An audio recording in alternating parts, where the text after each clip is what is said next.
Hello friends, आज हम gate mine economics का माइनिंग गेट माइन इकोनॉमिक्स के कुछ फॉर्मूला स्टडी करेंगे।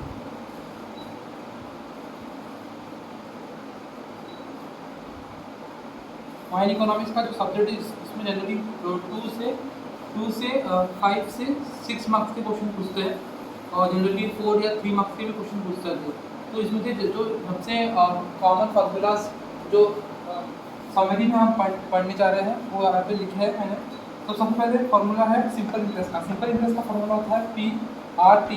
अब जनरली हम कभी T को N भी लिख सकते हैं और R मतलब रेट ऑफ इंटरेस्ट को I भी लिख सकते हैं। सो यहाँ पे कंफ्यूजन नहीं होना है, दोनों एक ही। तो सिंपल इंटरेस्ट का फार्मूला है PRT। P is the principal amount, R is the rate of interest and T is the time taken for which you have taken the or given the loan or interest। तो generally जैसे कोई example है या कोई एक आदमी है जिसने बैंक में कुछ 1000 रुपीज़ डिपॉजिट किए। हर साल वो 10 साल वो हज़ार रुपये मनी डिपॉजिट कर रहा है, जिससे उसको रेट ऑफ इंटरेस्ट 10% का इसको इंटरेस्ट मिल रहा है। ये बन जाएगा 10/100 दैट इज 0.1 और 1000 रुपीज़ वो हर साल डिपॉजिट कर रहा है और वो 5 साल के लिए वो ई बोलो या एल बोलो, तो 5 साल के लिए वो डिपॉजिट कर रहा है। तो सिंपल इंटरेस्ट कैलकुलेट करना पड़ेगा। तो अपने को यहाँ पे फॉर्मूला में PRT, P में 1000, R में 0.1 और T में 5 ईयर्स ये मल्टीप्लाई करना पड़ेगा। तो उसको आपको कितना सिंपल इंटरेस्ट वो मिल जाएगा। सिंपल इंटरेस्ट कितना आता है वो मिल जाएगा। सेम अगर एक फ्लो चार्ट के बारे में अगर हम स्टडी करें तो जैसे वो आदमी ने प्रेजेंट वैल्यू उसकी और फ्यूचर वैल्यू उसकी मतलब प्रेजेंट में उसने 0 रुपीज़ थे, पर उसने एक साल में 1000 रुपये डिपॉजिट किए, दूसरे साल में 1000, तीसरे साल में 1000, चौथे साल में 1000, पाँचवें साल में 1000 और एट ए टाइम उसको कुछ इंटरेस्ट मिला। वो 1000 रुपये पे कुछ इंटरेस्ट मिला। तो वो अमाउंट को हम ऐड करेंगे। तो हमको एट ए टाइम अकेले कितना अमाउंट मिलेगा वो निकालने के लिए हम कोई फॉर्मूला यूज़ करते हैं। सो यहाँ पे P में principal amount 1 plus R rate of interest और T में नंबर ऑफ ईयर्स। तो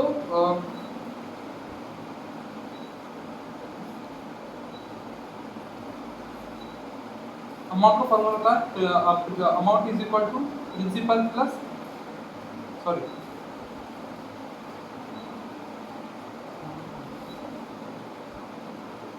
आखिरी साल में उसको कितना रुपये मिलेगा। तो सिंपल इंटरेस्ट प्लस जो अमाउंट उसका है प्लस सिंपल इंटरेस्ट लगाएंगे तो हमको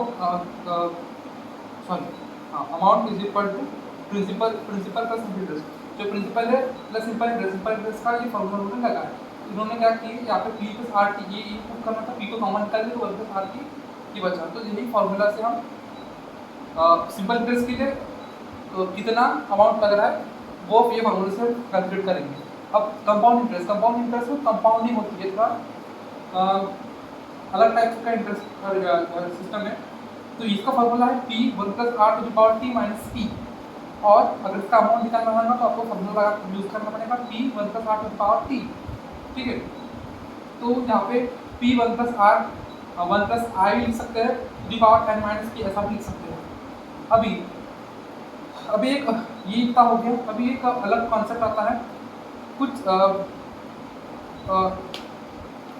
जैसे अभी मैंने एग्जांपल बताया था कि एक आदमी ने हर साल उसने 1000 रुपये डिपॉजिट किया। मतलब उसमें प्रेजेंट में कुछ वैल्यू है थी, पहले साल में कुछ वैल्यू, दूसरे साल में, और उसमें फ्यूचर में वैल्यू कितनी देंगे, आखिरी साल में फ्यूचर में उसकी वैल्यू कितनी देंगे। तो ये ग्राफ ये समझ पाएंगे, ये प्रेजेंट वैल्यू है, ये कुछ साल के लिए प्रिंसिपल देंगे और ये फ्यूचर वैल्यू। तो ये प्रेजेंट वैल्यू का फॉर्मूला है future value 1 plus R to the power T। Present value मतलब छोटी रहेंगी, तो छोटी रहेंगी इसलिए हम इसको डिवाइड कर रहे हैं। फ्यूचर वैल्यू हमेशा बड़ी रहेंगी तो इसलिए हम उसको मल्टीप्लाई कर रहे हैं प्रेजेंट वैल्यू से। तो प्रेजेंट वैल्यू समझ लीजिए आपको 1000 रुपये है, तो यहाँ पे आपको 12,000 रुपये मिल रहा है। तो हमेशा प्रेजेंट वैल्यू छोटी रहेंगी फ्यूचर वैल्यू से। तो फ्यूचर वैल्यू का फॉर्मूला है present value 1 plus R to the power T।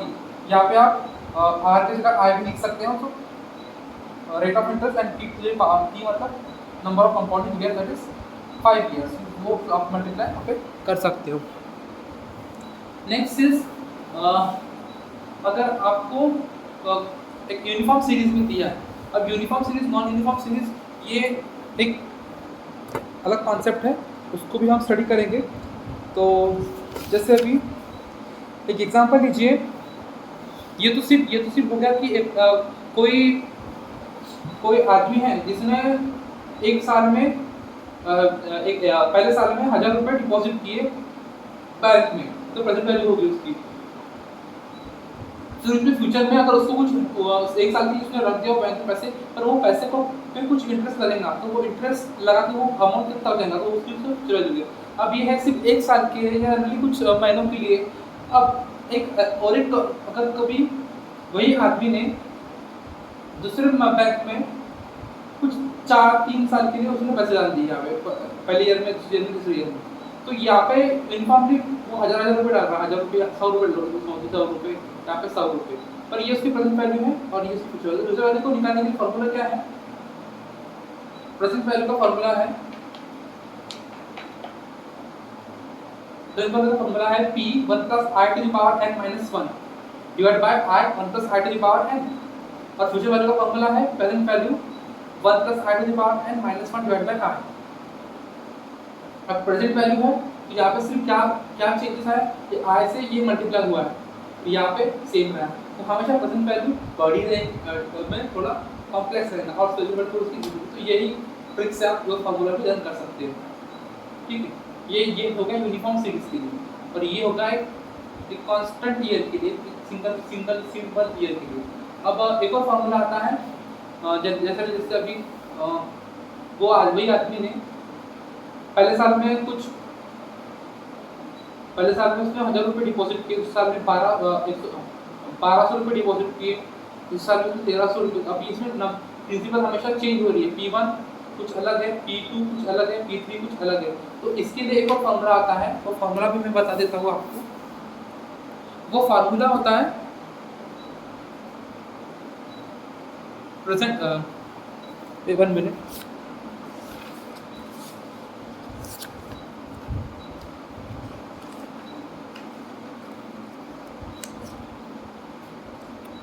हाँ, तो वो फॉर्मूला है आपका,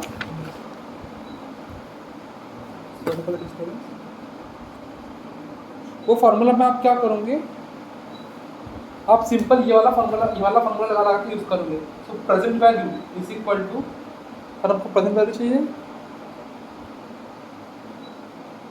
तो उसमें क्या करूँगा, प्रिंसिपल वैल्यू में present future value 1 + i to the power 1 number of 1 बड़े साल के लिए 1 लिखोगे प्रेजेंट वैल्यू। यहाँ पे आप क्या लिखोगे, principal 1, principal 2, 1 + i to the power 2, principal 3, तीसरे साल में कितना रुपया डाला, और to the power 3, so this formula you have to use. अब वही कंडीशन अगर आप non uniform series uniform series के लिए जो फार्मूला बनता है तो क्या बनेगा, present value future value is equal to, इसमें क्या करेगा, नंबर ऑफ कंपाउंडिंग केस घटेंगे। सो सबसे पहले प्रिंसिपल 1 पहले साल के लिए कितना पैसा भरा, 1 + i to the power, कितने नंबर बचे अभी, जैसे 3 साल के लिए 1 2 3, तो यहाँ पे कितने बचे, 1 2, तो 2 लगाएंगे, plus principal 2 1 + i to the power, यहाँ पे कितने बचे, 1 2 और 2, फिर सेम वहाँ पे 0 लग जाएगा। So that this you have to use for non uniform series. Okay, ना अभी कुछ नए टर्म्स आते हैं, पे बैक पीरियड है, डिप्रिसिएशन है, अकाउंटिंग रेट ऑफ रिटर्न है, नेट प्रेजेंट वैल्यू है, इंटरनल रेट ऑफ रिटर्न है, प्रॉफिटेबिलिटी इंडेक्स है। ये कुछ अलग टर्म्स है इकोनॉमिक्स में, कुछ प्रोजेक्ट लाते हैं अपन कुछ,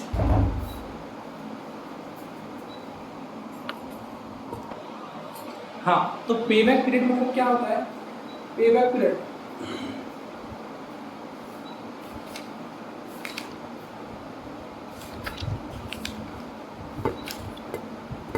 सबसे पहले तो ये जो टर्म्स है ये कैपिटल बजटिंग में आते हैं। कैपिटल बजटिंग मतलब क्या होता है, Capital budgeting is a process of evaluating investment and huge expenses in order to obtain the best return on the investment. कितना अच्छा आपका रिटर्न आएगा, कितना इन्वेस्टमेंट, कितना अच्छा आपका रिटर्न।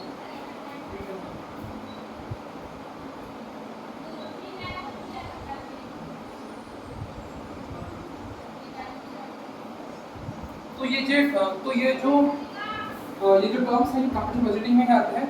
तो अगर आपको कोई बड़ी इन्वेस्टमेंट आपने डाली है तो उसमें आपको कितना आउटफ्लो चाहिए, कितना पैसा डालो, आपने जो इन्वेस्टमेंट किया हो वो इन्वेस्टमेंट आपको कितना पैसा रिटर्न में आएगा, वो रिटर्न में आने के लिए कुछ मेथड से किस साल में आएगा, किस साल में पैसा भरपाई होगी, किस साल में घटेगा, किस कौन से परसेंट पे आपको रिटर्न मिलेगा, कितने रेट पे आपको ये मिलेगा। तो ये सब कुछ मेथड, उसके लिए कुछ मेथड थे। तो सबसे पहले जो पुराने मेथड थे, ट्रेडिशनल मेथड थे पेबैक पीरियड मेथड और net present value method NVP. ये जो दो मेथड थे ये ट्रेडिशनल मेथड है। अभी जो नए मेथड्स आए हैं वो accounting rate of return ARR, ये वाला मेथड है। Then internal rate of return IRR, ये वाला मेथड है। और प्रॉफिटेबिलिटी इंडेक्स PI, ये वाला मेथड है। तो सबसे पहले payback period method. Payback period method मतलब लगा हुआ पैसा आपका कितने साल में मिल रहा है, कौन से साल में आपका मिल रहा है, कितने ईयर पीरियड पे, कौन से पीरियड पे आपको मिल रहा है। पीरियड मतलब number of years, that is N ही आपको मिल जाता है ये मेथड से। सो ये अगर मेथड आपको यूज़ करना है तो वो फॉर्मूला आपको लगाना पड़ेगा। इन्वेस्टमेंट, कितना इन्वेस्टमेंट आपने डाले, डिवाइड बाय कैश फ्लो, मतलब हर साल आपका कितना पैसा आया। समझ जाओ समझे। कैश फ्लो मतलब एक साल में, जैसे समझ लीजिए आपने कोई आपका जो पैसा आया है वो 1 लाख है और आपने उस पर खर्चा किया है 90 लाख का, तो आपका पैसा कितना बचा, आपका पैसा बचा 10,000 रुपया, सॉरी 100,000, 1 लाख का आपका पैसा बचा। तो 1 लाख का पैसा बचा तो वो आपका क्या हो गया, कैश फ्लो। और आपने कितना पैसा लगाया, आपने इन्वेस्टमेंट आपने किए थे 4 लाख का, तो वही आपको डिवाइड करना पड़ेगा 4 लाख डिवाइड बाय 1 लाख, आपको मिल जाएगा पेबैक पीरियड 4 ईयर्स का। नेक्स्ट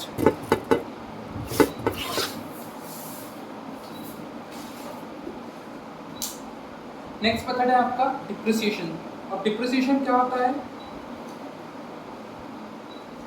ये टॉपिक थोड़ा सा अलग है तो ये हम बाद में समझेंगे। उसके बाद में हम नेक्स्ट मेथड पढ़ते हैं ARR मेथड। ARR मेथड होता है अकाउंटिंग रेट ऑफ रिटर्न। ये मेथड क्या होता है, आपको इन्वेस्टमेंट में कितना % रिटर्न में मिल रहा है। जो इन्वेस्टमेंट आप डालते हो, जैसे मैंने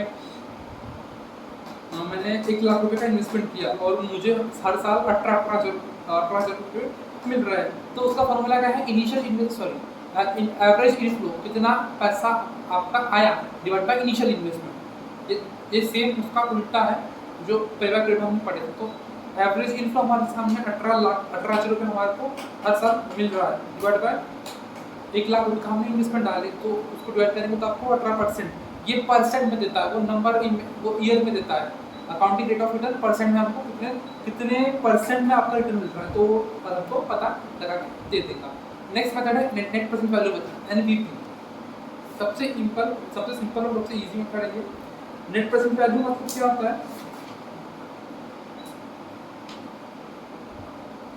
ये मेथड आपको बताती है कि आप कोई भी इन्वेस्टमेंट, कोई भी प्रोजेक्ट लगा रहे हो तो वो आपको प्रॉफिट देंगी या लॉस देंगी। और प्रॉफिट कब देंगी और लॉस कब देंगी वो हमको पता कब लगेगा, जब हम वो फॉर्मूला में हम वो पुट करेंगे। जैसे अगर जो नेट प्रेजेंट वैल्यू नेगेटिव में आ गई तो हम वो प्रोजेक्ट को रिजेक्ट करेंगे, पर अगर आपका नेट प्रेजेंट वैल्यू पॉजिटिव में आ गया तो हम प्रोजेक्ट को एक्सेप्ट करेंगे। अगर आपको इक्वल आ गया तो हम प्रोजेक्ट को एक्सेप्ट करने रिजेक्ट करेंगे, वो हमारा फैसला रहेगा।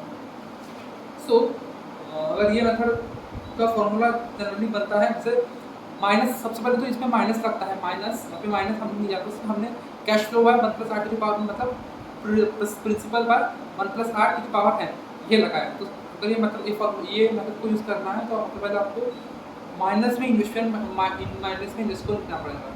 जैसे अभी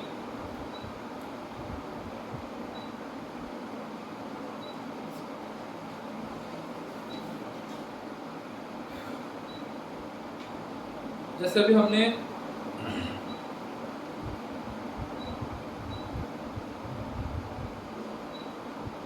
3,000 रुपये पहले साल में हमने कितने रुपये डाले, 3,000 रुपये।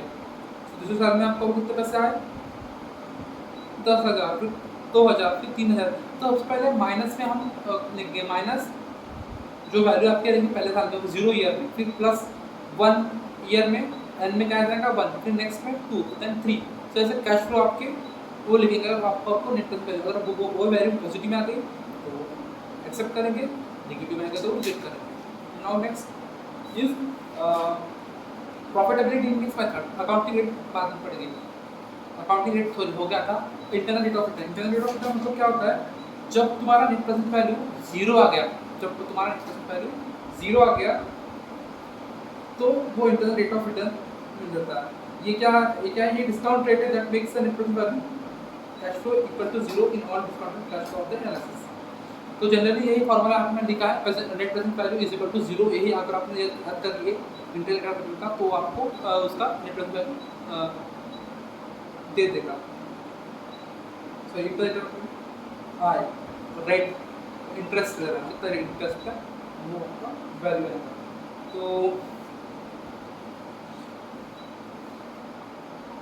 उसके तो प्रेजेंट वैल्यू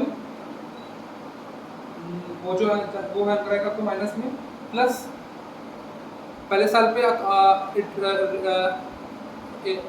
A1 कितना है amount, plus delta 1 plus R to the power है।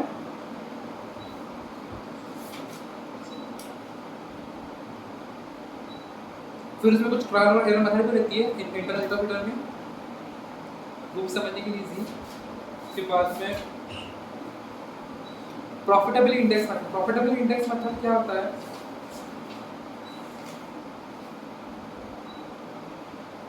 Present value of cash inflow divided by present value of cash outflow. सबसे सिंपल प्रेजेंट वैल्यू मतलब जो ही हमने पढ़े थे, present value that is future value 1 plus R to the power t, और outflow में भी वही। अब इनफ्लो और आउटफ्लो क्या होता है वो समझना पड़ेगा। इनफ्लो आउटफ्लो, जो वैल्यू आपकी नेगेटिव में आएंगी वो तुम्हारी रहेंगी आउटफ्लो,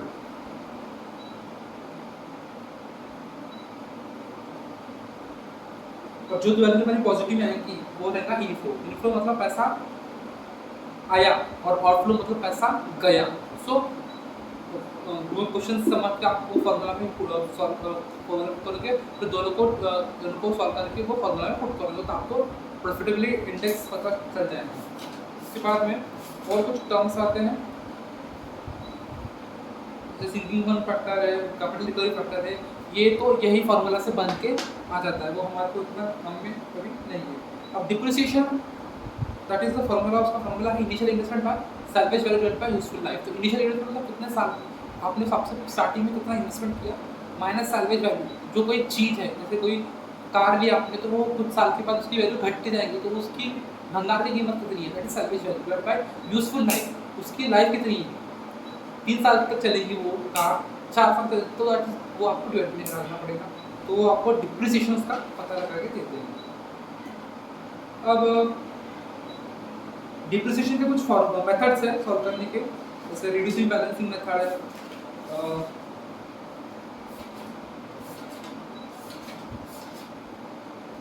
रिड्यूसिंग बैलेंसिंग मेथड है, स्ट्रेट लाइन मेथड है, सम ऑफ ईयर डिजिट मेथड है, और यूनिट ऑफ प्रोडक्शन मेथड है। तो सभी मेथड अलग अलग कंडीशन में यूज में आते हैं। तो उसमें कुछ और टर्म्स और फॉर्मूलाज थे वो हम अभी स्टार्ट पढ़ेंगे। उसके बाद में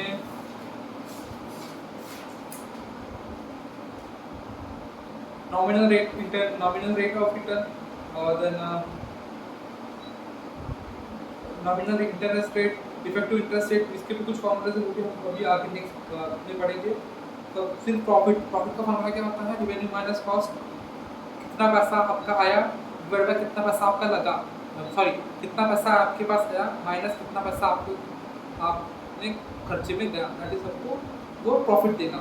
और ऑपरेटिंग कॉस्ट कितना खर्चा लगा करने के लिए, तो वो रिवेन्यू मतलब कितना पैसा आपके पास आया माइनस करेंगे कौन कौन से कॉस्ट लगे आपके पास, रॉयल्टी टैक्स गई, ट्रांसपोर्टेशन कॉस्ट किया, तो आप उसको माइनस करोगे। तो वो तो मैं इसमें अभी इधर लिख लूँगा फॉर्मूलाज, तो वो आपको याद हो जाएगी। बस इतने ही फार्मूलाज थे, यही फार्मूलाज का यूज़ करते हुए हम कुछ न्यूमेरिकल क्रिएट करने तो सो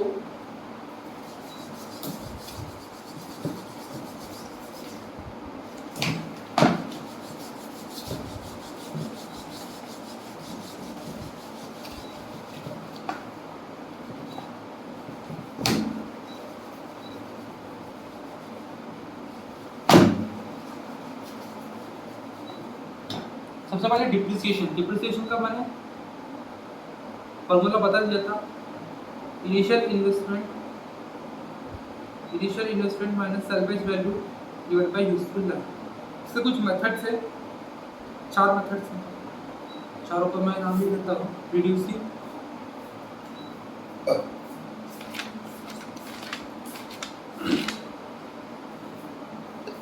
decline balance method,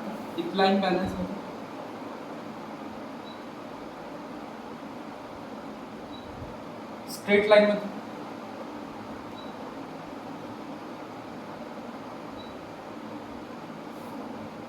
sum of year digit method,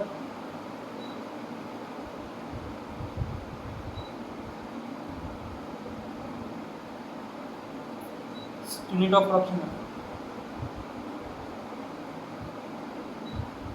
ठीक है, तो स्ट्रेट लाइन मेथड में क्या होता है,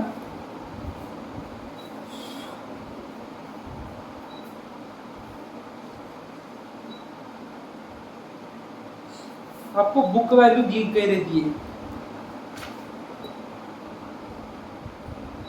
वही बुक वैल्यू का इस यूज करते करते आपको जैसे पहले साल पे कितना, पहले साल की ऐसे बुक वैल्यूज और डिप्रिसिएशन को माइनस करते करते आपको उसका ईयरली डिप्रिसिएशन मिल जाता है।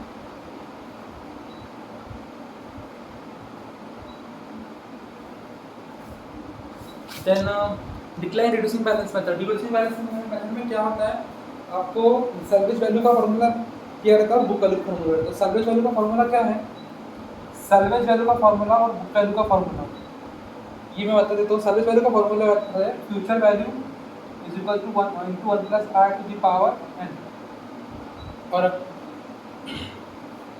सॉरी यहाँ पे आई नहीं है, यहाँ पे k है, that is depreciation. k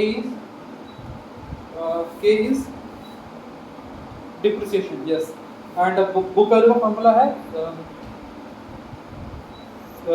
fixed cost 1 plus r to the k to the power,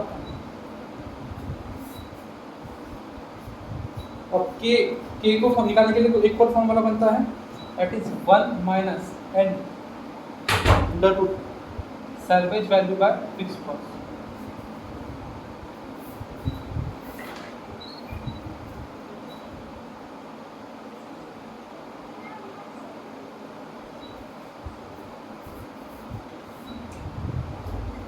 और अगर ये n क्या है तुम्हारा, n तुम्हारा नंबर ऑफ ईयर है और m तुम्हारा कोई गिवन ईयर है, तो अगर m को निकालना पड़ेगा तो k is equal to 1 minus m under root book value by fix cost. ये आपको फॉर्मूला है।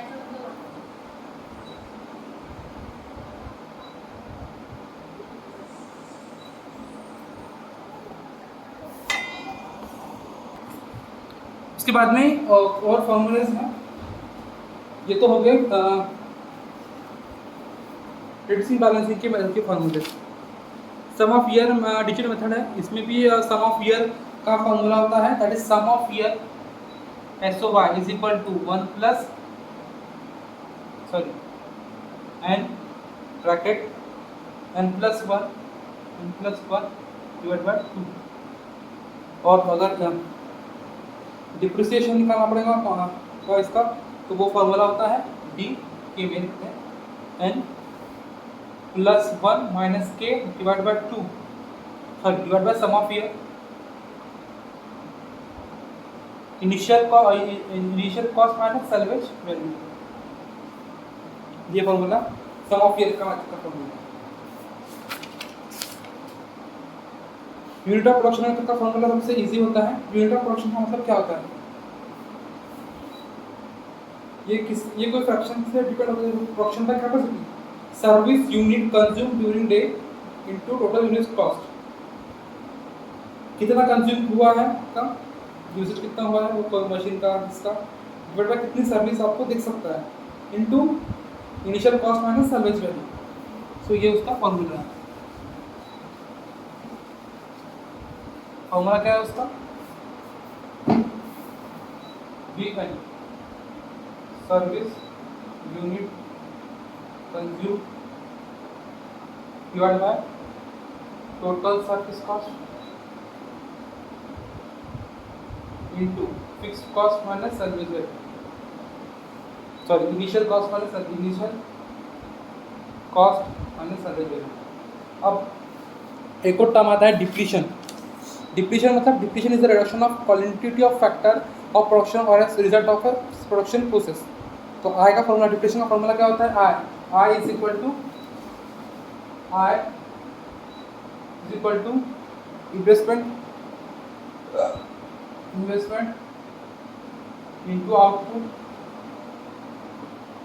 डिवाइड बाय रिसोर्स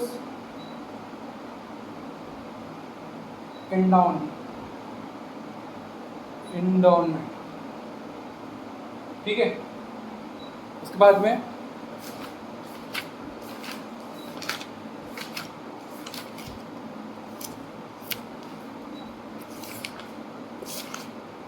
हाँ, nominal rate of return, effective rate of return, ये कुछ फॉर्मूले थे उसके भी।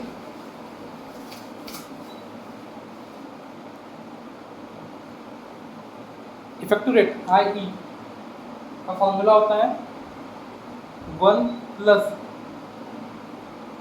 R/M rate by any year minus 1, ठीक है।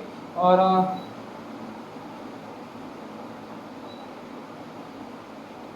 रियल रेट ऑफ रिटर्न, एक और रियल रेट ऑफ रिटर्न कौन से साल में हमारा रिटर्न मिल रहा है रियल में, दैट उसका फॉर्मूला होता है 1 plus nominal rate divide by 1 plus inflation rate. अगर आपको ये परसेंट -1, तो ये दोनों आपका रेट परसेंट में देगा, उसको आप सॉल्व करके पुट करके आप निकालोगे। बल्क वैल्यू का प्रॉफिट वैल्यू माइनस कॉस्ट,